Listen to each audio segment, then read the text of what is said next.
the Sabbath. So that blueprint was given to us also. How we supposed to work throughout the week and the seventh keep the Sabbath day holy. Okay, and we do that to the best of our abilities, man. Um, but then you got something that came, like I said earlier, you got these so-called false doctrines that came and interrupted that blueprint.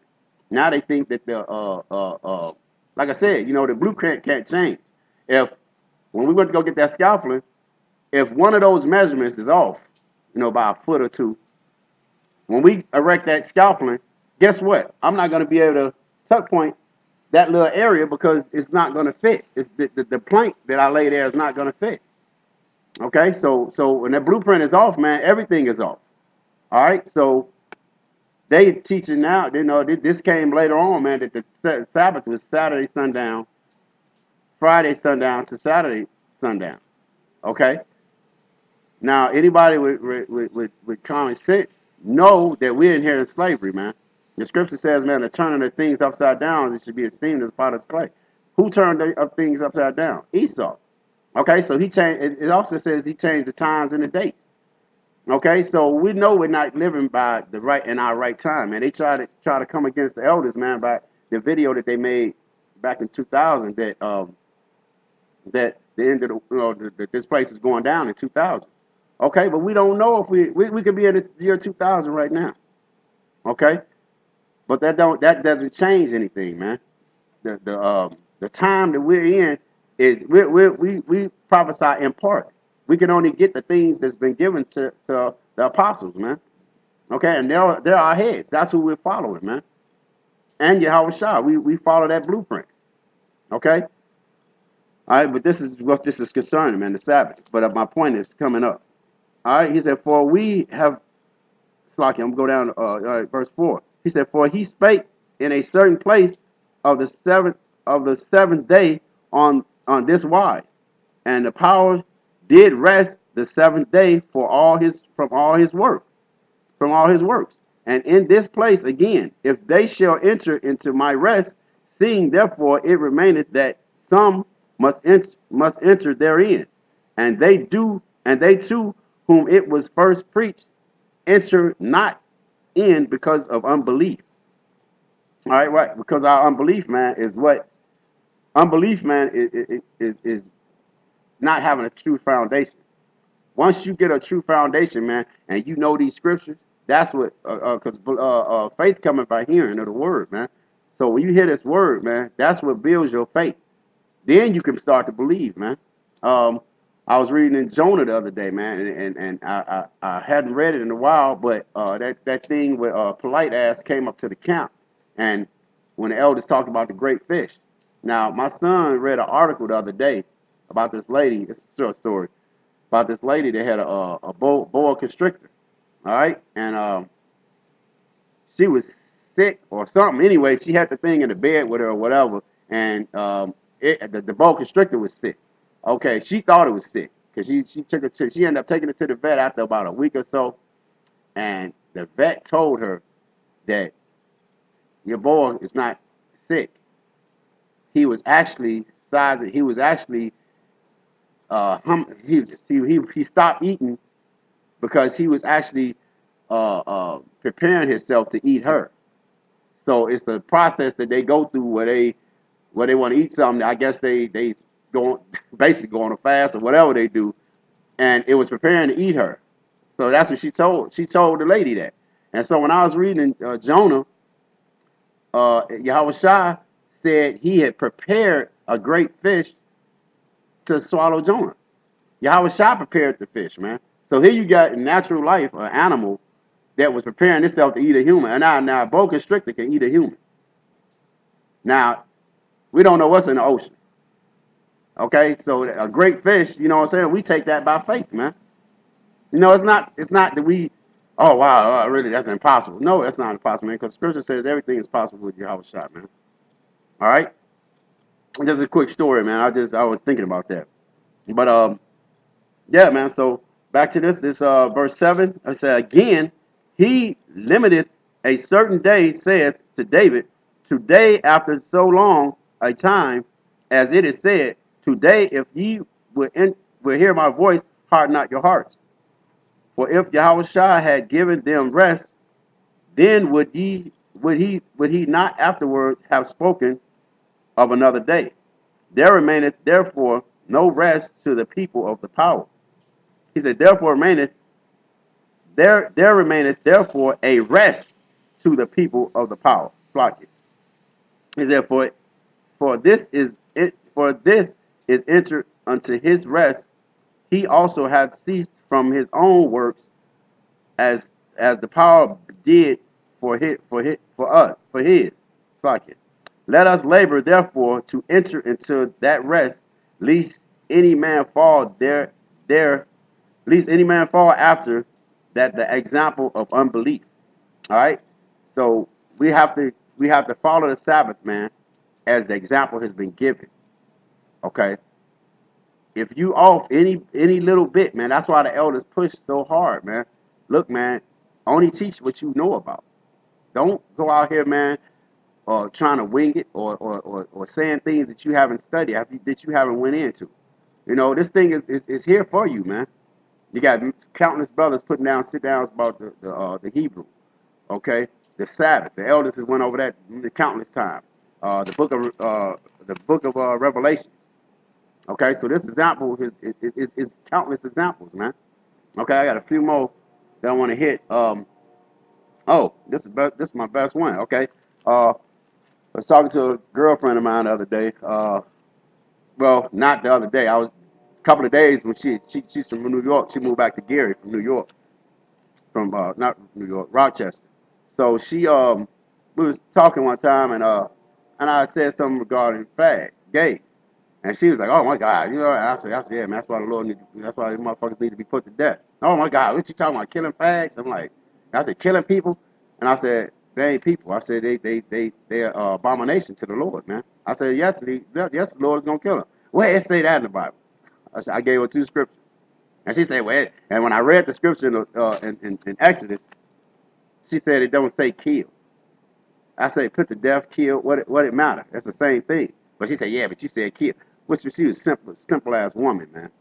So the other day, I read an article that said they trying to legalize pedophilia. So I'm venting off again. I'm like, man, look at this bullshit. And she seen all. She said, man, what the hell? They saying it's okay, but I said, well, yeah. I said, well, that's how America is. You give America gives you an inch, and they gonna take a mile, man.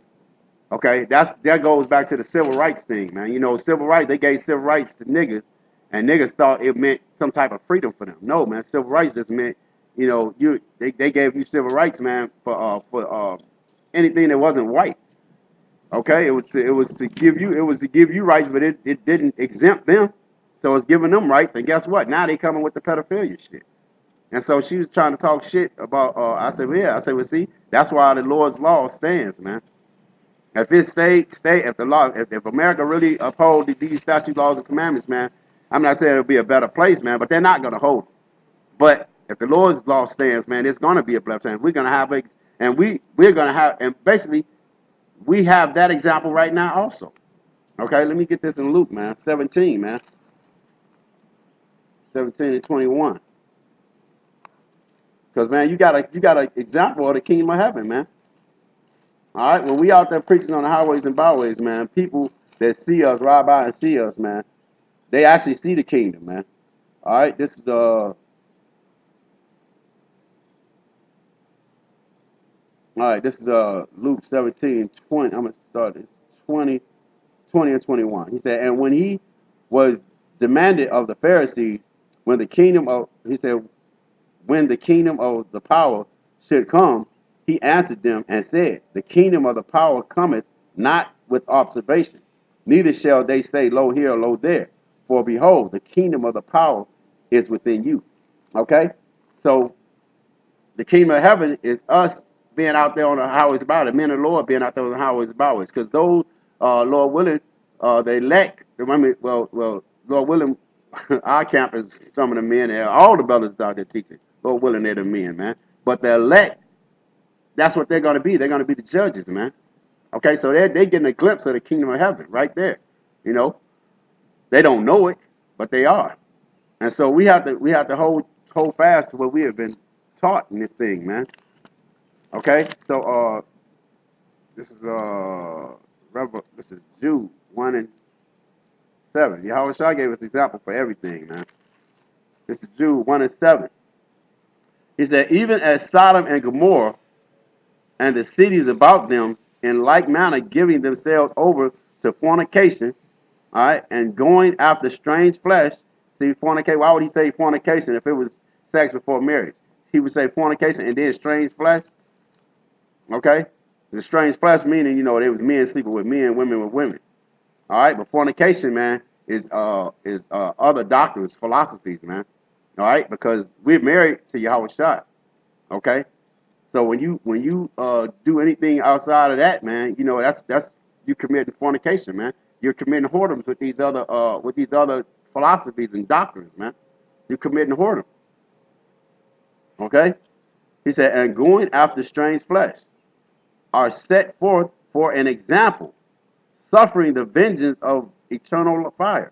Likewise, also these filthy dreamers defile the flesh, despise dominion, and speak evil of dignity. Okay, because when you go against the scriptures, man, that's what you can expect, man.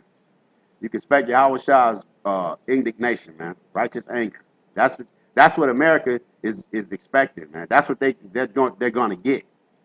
Okay, they're not expecting it because niggas don't think that they think they're gonna have folly, and like I said, but they playing their part. This is the Lord's program, man. All right, let me get Corinthians 10:6. I'm gonna close with that, man.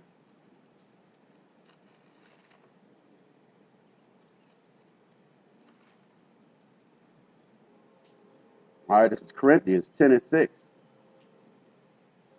I'm gonna all right, yeah. I'm gonna go ahead and start at 3 because this is good too. Because actually, the things we do in the GMS, man, is all spiritual, man. We stay spiritual men. A good example of that, man, is when the nigga Sardinetta came to uh came to the Apostles camp, man, the main camp, and they didn't give that nigga no fucking power. They zapped all that nigga's power, man. He was sitting there looking like a fucking dummy, talking shit, man. And the brother walked off and he said, man, I ain't fucking listening to you, man. And turned his back on that nigga, man. That nigga sitting there like literally a dummy, man, talking shit. Okay? But that day is coming, nigga. When the Lord is we're gonna trade these fishing poles in, man. All right? All right, this is 10. This is 2 Corinthians 10:3. He said, for though we walk in the flesh, we do not war after the flesh. For the weapons of our warfare are not carnal, but mighty through the power to the pulling down of strongholds, casting down imaginations and every high thing that exalted itself against the knowledge of the power, and bringing into captivity every thought to the obedience of Mashiach, and having in a readiness to a readiness to revenge all disobedience when your obedience is fulfilled. All right. So when we come into this thing, man, when we do when we when we do the sit downs, man, um, it's basically to edify a younger brother or a brother who didn't have edification on something. Okay, so these have just been examples that Yahweh Shai has set before us, man, for us to do. You know, so man, I just want to say, man, with that, man, all praise Yahweh Shem Yahweh Shai. Uh, Double honors to apostle elders of GMS. And you brothers, man, keep pushing this truth, man. We almost out of here, man. Okay? Shalom.